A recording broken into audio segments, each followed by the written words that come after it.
உங்களுக்கு Malayalam crime thriller பிலிம்ஸ்லாம் பிடிக்கும் அப்படின்னா இந்த படம் நிச்சயமா உங்களுக்கு பிடிக்கும். ஷேன் நிக்கம் நடிச்சு ரீசெண்டா தியேட்டர் ரிலீஸ் ஆகி இப்போ ஓடிடில தமிழ் டப்ல அவைலபிளா இருக்கிற ஒரு மலையாள பிலிம் தான் ஃப்ரீடம்.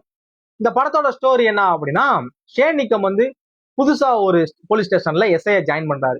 அவரு ஜாயின் பண்ணதுக்கு அப்புறம் பாத்தீங்கன்னா அந்த ஏரியால ஒரு பேங்க்ல பெரிய ராபரி நடக்குது. அதுக்கப்புறம் தொடர் கொலைகள் வந்து நடந்துகிட்டே இருக்கு.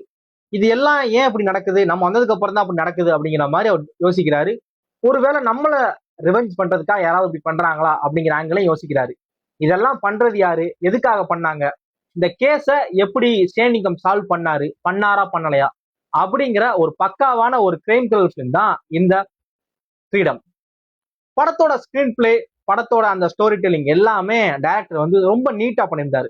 அதுவும் கிளைமேக்ஸ்ல இருந்த அந்த ஒரு பயங்கரமான ட்விஸ்ட் வந்து படம் போற ஃப்ளோல உங்களால கெஸ் பண்ணவே முடியாது. எந்த இடத்துலயும் கொஞ்சம் கூட பிசிறு தட்டாது. எந்த இடத்துலயும் நீங்க அதை யோசிக்க கூட மாட்டீங்க, அப்படி இருக்கும். படத்தோட கிளைமேக்ஸ் வந்து ஒரு பயங்கர ஸ்டன்னான கிளைமேக்ஸ் தான்.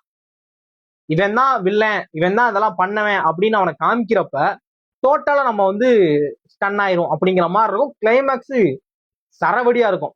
அது மாதிரி கிளைமேக்ஸ்ல சண்டை காட்சிகள் இருக்கு. கிளைமேக்ஸ்ல அந்த சண்டை காட்சிகள்லயுமே ஈக்குவாலிட்டியை பேஸ் பண்ணிருக்காங்க. ஆம்பளையை எந்த அளவு போட்டு அடிக்கிறாங்களோ அதே ஈக்குவலா பொம்பளையும் போட்டு அடி துவைக்கிறாரு ஷேன் நிக்கம். அதுல வந்து ரொம்ப பாராட்டுதலுக்குரியது. படம் ஜியோ ஹாட் ஸ்டார்ல தமிழ் டப்ல அவைலபிளா இருக்கு. ஒருத்தான ஒரு மலையாள பிலிம் பார்க்கணும்னு நினைச்சீங்க அப்படின்னா இந்த படம் நீங்க பார்க்கலாம். கண்டிப்பா என்ஜாய் பண்ணுவீங்க. பார்த்துட்டு உங்க ஒப்பீனியன் அப்படிங்கிற ஷேர் பண்ணுங்க.